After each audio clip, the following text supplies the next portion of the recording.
도박 중독 237만 시대. 237만 시네요. 중독으로 병들어가는 마음을 치유하는 정신건강의학과 신영철 교수님이십니다. 아유, 안녕하세요. 강북성병원 정신건강의학과 전문의 신영철입니다. 2001년 국내 최초로 개설된 도박 중독 클리닉에서 15년간 근무를 하시면서 환자를 본 도박 중독 치료의 권위자시기도 해요. 아니, 저도 이제 소개하다가 아까 좀 깜짝 놀랐지만 도박 중독 인구가 237만 사실입니까? 실제로 우리가 느끼는 것보다 훨씬 더 많은 숫자의 중독자들이 있을 것이다. 그렇게 예상을 하고 있습니다. 과거에는 우리가 도박에 접근하기 위해서는 많은 노력이 필요했지만 지금은 맞아요. 뭐만 있으면 돼요? 휴대폰이요. 그렇죠. 이걸로 이제 다 할 수 있으니까 너무 접근이 쉬워졌어. 노출이 많아졌죠. 중독자가 늘어나면서 어찌 보면 당연한 결과인지도 모릅니다. 아니, 이게 진짜 도박에 중독된, 이게 사실 가끔 뉴스를 통해서나 뭐 이렇게 주변에서 보면 이런 얘기를 간혹 듣기는 합니다만 예. 도박 중독이 다른 중독보다 좀 무서운 이유가 좀 있다고 그래요. 우리가 중독이라고 하면 이제 물질 중독이 떠오르죠. 그쵸. 술, 아, 맞아요. 마약. 예. 그렇죠. 근데 이제 행위 중독이라고 해서 예. 어떤 행동도 물질 중독과 똑같이 뇌에서 중독 현상이 발생한다. 그게 이제 도박 중독, 쇼핑 중독, 게임 중독 이런 것들이죠. 맞아요. 아니, 이게 저 도박 중독에 왜 걸릴까? 뭐 이렇게 또 생각을 하시는 분이 있을 수도 있는데 일반적으로 생각하기에는 뭐 돈 때문이 아닐까라는 생각이 좀 들거든요. 당연히 도박은 돈 따기 위해서 하는 거죠. 그렇죠. 그렇게 생각하기 쉽지만 사실 전혀 그렇지 않습니다. 아, 그래요? 그렇습니까? 도박은 어찌 보면 돈과 무관하다. 약간 과장되게 제가 말씀드리면 네네네. 예를 들면 술을 마시는데 일주일 뒤에 술이 취한다. 마시겠어요? 아니죠. 지금 취하니까 말이죠. 그렇지. 술을 마시면 지금 기분이 뿅 가야 돼. 예. 근데 일주일 뒤에 취한다. 마시지 않습니다. 경마장을 가서 배팅을 했는데 말들이 막 달리고 들어오죠. 말들이 경마장 밖을 나가서 석 달 뒤에 들어온대. 배팅할래요? 아, 그건 못 기다리죠. 그렇죠. 예. 중독이라는 것은 뇌가 즉각적인 보상이 주어질 때 중독이 되는 거예요. 중독성이 강한 도박이 뭐냐? 빨리 승부가 나는 거예요. 맞아요. 회전이 빠른. 너무 잘하시네. 예. 저도 모르게 예. 회전이 굉장히 빠른. 중독이라는 것은 뭐 돈의 문제다. 그런 것들이 아니라는 뜻입니다. 이게 도박 중독이 이제 도파민의 영향이라고 하는데 도파민 이거 좀 많이 듣거든요, 도파민. 그렇죠. 도대체 이게 도파민이 뭡니까, 이게? 인간의 뇌는 수백억 개의 신경세포로 구성되어 있죠. 네네. 이게 각자 역할을 하기 위해서는 세포 간의 상호 연결이 있어야 됩니다. 이때 필요한 물질이 바로 신경 전달 물질이라는 거죠. 신경 전달 물질. 우리 세로토닌 이런 얘기 한동안 좀 예, 들어보셨죠? 맞아요. 마음을 좀 평화롭게 만들어주고 항상성을 유지하는 물질이에요. 맞아요. 세로토닌. 근데 예. 이제 최근에 우리 도파민 이야기를 많이 하는데 도파민 중독 뭐 이런 얘기. 그렇죠. 뇌에는 아주 원시적인 뇌가 있는데 여기서 도파민이 분비되게 되는데 이 도파민은 쾌락, 보상 회로에 작동하는 것입니다. 보상 중추를 통해서 전두엽으로 전달이 되면 기분이 좋아지는 거죠. 그러니까 우리가 어떤 행동을 하면 기분이 좋아지죠. 네. 그러면 그 행동을 반복하게 되겠죠. 반복하게 되죠. 그렇죠. 이게 너무 지나치면 중독 현상. 중독이 되는. 우리가 중독이 무서운 이유는 큰 자극을 맛을 보면 작은 자극에는 뇌가 반응을 하지 않습니다. 그렇죠. 이게 가장 무서운 겁니다. 제가 아는 분 가운데 한 분이 일주일 만에 5억을 딴 분이 있습니다. 일주일 만에 5억이요.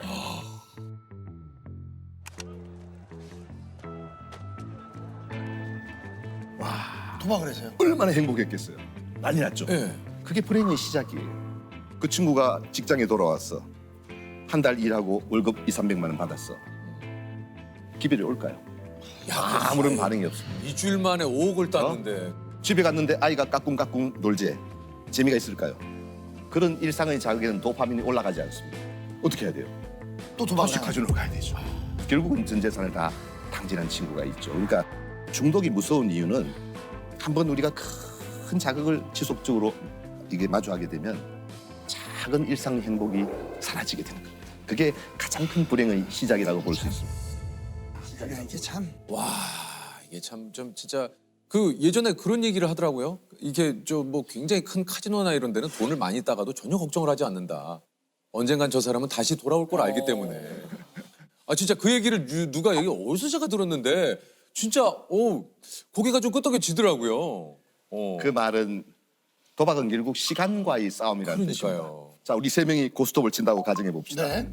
100만 원씩 냈어. 네. 밤새도록 치면 누가 따가죠? 기술이 좋은 사람이 따가겠죠. 그렇겠죠.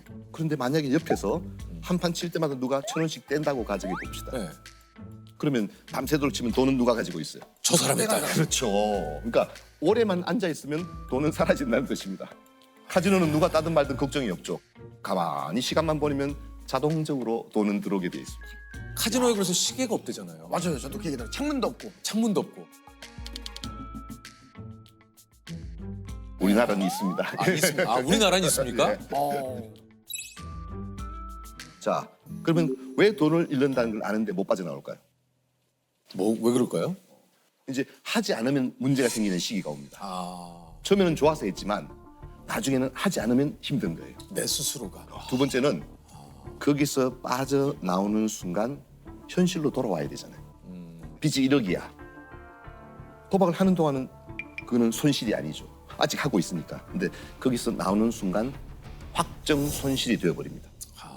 제가 만난 분 가운데 가장 큰 돈을 잃었던 분이 거의 한 500억 가까이 예? 잃었던 분. 500억이요? 예.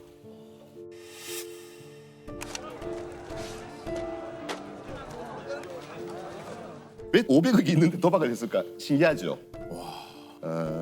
정말 대단한 분이셨죠. 열심히 살아서 중소기업을 잘 이룬 상까지 많이 받은 그런 분인데 어느 날 은퇴하고 난 뒤에 카지노에 중독돼요. 그리고 돈을 다 잃었는데 제가 만나서 이렇게 뵈니까 평생 한 번도 도박을 해보신 적이 없대요. 가만히 얘기를 들어보니까 이분이 평생 일을 도박처럼 했구나. 저는 볼 때 모든 열정과 에너지를 정말 일에 쏟아, 쉽게 말하면 일 중독이죠. 이게 은퇴하고 나니까 이 에너지와 열정이 갈 곳이 없잖아요. 어느 날 딱 그걸 접하는 순간 중독에 빠져버린 거예요. 중독이라는 것은 결국은 방향성의 문제라는 뜻입니다. 이 열정과 에너지가 나에게 가정의 사회의 건강한 쪽으로 붙느냐 아니면 나를 해치고 가정을 해치고 사회를 해치는 쪽으로 붙느냐 이 차이일 뿐인 것입니다. 우리가 도박 중독에 누가 잘 빠지는가 고민이 되잖아요. 그래요. 그러면 우리는 도박 중독에 빠질 수 없을까요? 우리는 알코올 중독에 빠질 수 없을까요? 있죠.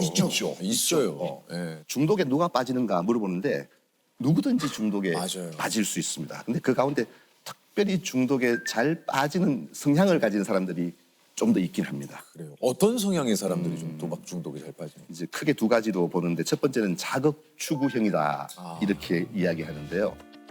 어릴 때 이렇게 물어보면 그 구슬치기, 딱지치기 해도 다 따야 되는 친구들이 있어요. 예. 승부사의 기질을 갖고 있어요. 아, 이 에너지와 열정이 넘쳐요. 당구 쳤지 물어보면 300이래. 뭐 물어볼 것도 없어. 근데 빠지면 아주 뽕을 뽑아야 되는 친구들이 있어요. 이게 있어요, 좋게 있어요. 말하면 열정과 에너지가 너무 좋은 거잖아요. 근데 이 방향을 잘못 잡으면 이제 중독에 빠지는 소질을 갖고 있는데 그러니까 꼭 다 그런 건 아닙니다만 그런 뭔가의 승부욕. 심심함을 못 견디죠. 자극을 못 받으면 기분이 나쁘고 우울해지니까 끊임없이 자극을 받는데 그게 도박이나 술이나 마약이 채워주는 거죠. 그런데 또 한 부류는 이제 현실 도피형이라 그래가지고 기분은 좀 우울해. 학교 가도 뭐 재미가 없어. 이런데 아이고 도박을 하거나 이럴 때는 아주 기분이 좋아지는 현실 도피적인 모든 걱정을 잊을 수 있잖아요. 그런 분들이 이제 중독에 잘 빠지는 성향을 가진 사람들인 것입니다. 아니 이게 저 사실 재발률이 상당히 또 높은 것이 이렇게 중독. 이게 좀 치료를 하시다 보면 의사로서 좀 허탈하실 때도 좀 있을 것 같아요. 뭐 당연하죠. 예. 일반적으로 정신과 의사가 그렇습니다만 특히 중독을 보는 정신과 의사는 맷집이 좋아야 됩니다. 그렇습니까? 그 재발이라는 것은 어찌 보면 이 중독 치료의 당연한 결과이기도 합니다. 아, 그렇습니다. 그런 과정을 다 거쳐서 좋아지는 거예요. 자, 술 끊자. 그리고 평생 갔다. 물론 그런 분도 있습니다. 그러나 대부분은 가다가 떨어지고 가다가 또 좌절하고 가다가 실수하고 이 과정을 거쳐서 좋은 결과에 도달하게 되죠.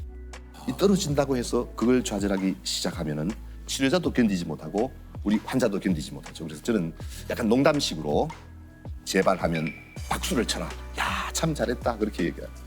뭐 어떻게 박수 칩니까? 단도박 모임, 단주 모임의 일계명이 뭔가 아셔야 돼요. 뭡니까? 나는 술 앞에 무력했음을, 나는 도박 앞에 무력했음을 시인합니다. 이게 일계명이에요. 이걸 깨닫는 순간 어떻게 해야 돼요? 도움을 받아야 되는 거예요. 이게 치료의 첫 번째 단계라는 뜻입니다. 하지 말라는 말을 계속 한다는 말은 무슨 뜻일까요? 문제가 생기면 해결해 준다는 뜻입니다. 하지 말라고 말하면서 하면 돈을 갚아주잖아요. 그 결과에 대해서 내가 책임지겠다는 것을 간접적으로 가르쳐 주는 것입니다. 하든지 말든지 내 관심사가 아니에요. 그건 저 사람의 문제예요. 결과에 대해서 그 사람이 책임지도록 만들어주는 것입니다.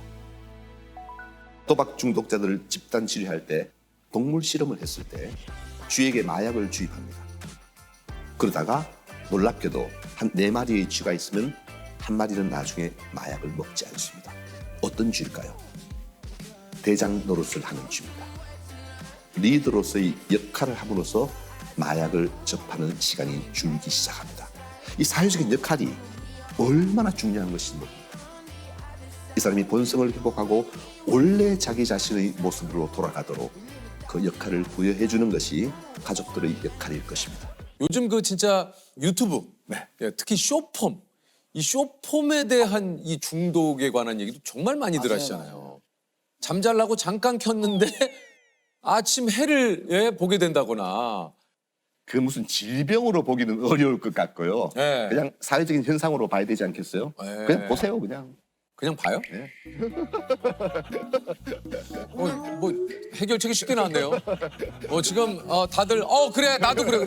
그냥 보라고? 이게 이제 문제가 뭔가 하면 네. 이게 질병으로 볼 때는 어떤 게 있는가 하면요. 단순히 많이 본다, 많이 한다 그런 문제가 아니에요. 뭡니까? 그럼 아이가 게임을 몇 시간 하면 중독이에요. 그런 기준이 있어요? 없습니다.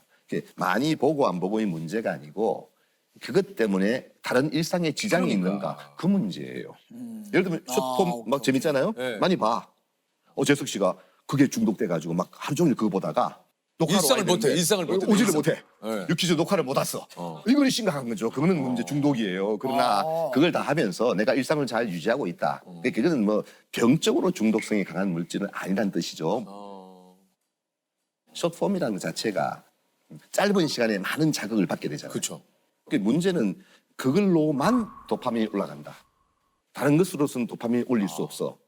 이렇게 되면 인생이 이제 피곤해지죠. 그건 인생이 피곤해져. 그게 정말 중요한 개념이라고 보시면 되겠습니다. 그 연애 프로그램 같은 거 이런 것도 막 도파민 이런 것도 좀 문제가 좀 될 수 있을까요? 그 도파민 중독이라는 이야기를 하죠. 도파민은 중독되는 거 아닙니다. 도파민 무슨 죄가 있습니까? 도파민 중독이라는 것은 우리 사회가 지나칠 정도로 자극 추구적인 성향을 가진 게 아닌가 여기에 대한 경고의 이야기입니다. 우리 사회가 지난 100년 동안 받을 자극을 이제는 1년 만에 다 받아버린 것입니다. 만사를 제쳐놓고 우리는 자극적인 일에만 몰두하게 되는 것이거든요. 이렇게 되면 이제 나중에 도파민이 균형을 잃게 되고 중독 현상이 발생하게 되는 것이죠. 성숙하다는 게 뭘까요? 우리는 즉각적인 보상만을 바랍니다. 성숙하다는 것은 이 지연 보상, 나중에 보상이 오는 것을 견딜 수 있는 능력이에요. 자기를 조절할 수 있는 능력이 생깁니다. 내가 힘들어도 나를 조절하면서 조금 기다렸다가 나중에 보상을 더 받는 것도 받아들일 수 있는 성숙함이 있었으면 좋겠어요. 아니 사실 정신건강의학과 의사분들을 뵐 때마다 또 어떻게 보면 인간의 마음을 치료한다는 것이 이게 참 얼마나 어렵고 고된 일인지 오늘 교수님도 나오셨지만 참 간접적으로 좀 느끼는 것 같은데 정작 어떻습니까? 교수님의 마음을 좀 돌보지 못할 때도 있나요? 어렵죠. 어렵죠. 예. 사람이 살다 보면 그런 날이 있죠. 나의 의지만으로, 나의 노력만으로 해결하지 못하는 수많은 일들이 있습니다. 저는 2018년도 12월 31일 밤을 평생 동안 잊지 않습니다. 어떤 정신과 의사 한 분이 환자분의 칼에 돌아가셨죠. 고 임세원 교수라는 분이었습니다. 정신질환 환자가 휘두른 흉기에 숨진 고 임세원 교수의 빈소가 오늘 차려졌습니다. 피습 당시 위협을 받는 상황에서도 마지막까지 다른 환자들과 간호사들의 안전을 챙긴 사연이 전해지면서 주위를 더욱 안타깝게 하고 있습니다. 제가 하던 연구소의 부소장이었습니다. 제가 오전에 진료를 보고 그 친구가 오후에 진료를 받죠. 운전을 하고 가는 중에 전화를 받았죠. 사고가 났다고. 그리고 돌아오면서 수많은 생각을 했죠. 그가 떠나고 저는 맷집이 무지무지 좋은 사람이거든요. 그런데도 버티기가 힘들었나 봐요. 제가 자면서 그렇게 서럽게 울었대요. 그리고 몇 달을 지나고는 다시 일어서기로 했어요. 그 아픔도 그 슬픔도 내 삶의 한 부분임을 수용하고 나는 다시 일어서서 나의 길을 가야 한다. 그가 떠나고 나서 내가 제일 가슴 아팠던 것이 뭔지 아세요? 우리 둘이 찍은 사진이 단 한 장도 없었습니다. 충격적이었죠. 그리고 그때부터 내가 나의 제자들, 내가 좋아하는 사람들에게 연락하고 누구야 밥 먹자. 그리고 사진을 찍기 시작했습니다. 우리가 큰 아픔을 겪고도 살 수 있는 이유는 두 가지 됩니다. 한 가지는 시간의 힘이지요. 그 시간보다 더 위대한 치유의 능력을 가진 게 딱 한 가지가 더 있습니다. 긍정적인 감정 기억의 힘이라는 것입니다. 작은 일상에서 웃게 되는 기억들이 있죠. 감정에 동반된 기억은 뇌에 남게 됩니다. 여러분도 지금 여러분이 만나고 있는 또 여러분이 옆에 있는 이 사람들이 얼마나 소중한 사람들인지 그들과 함께 맺는 이 관계들이 얼마나 내 삶에 소중한 것인지를 깨닫는 그런 한 해가 되었으면 좋겠습니다.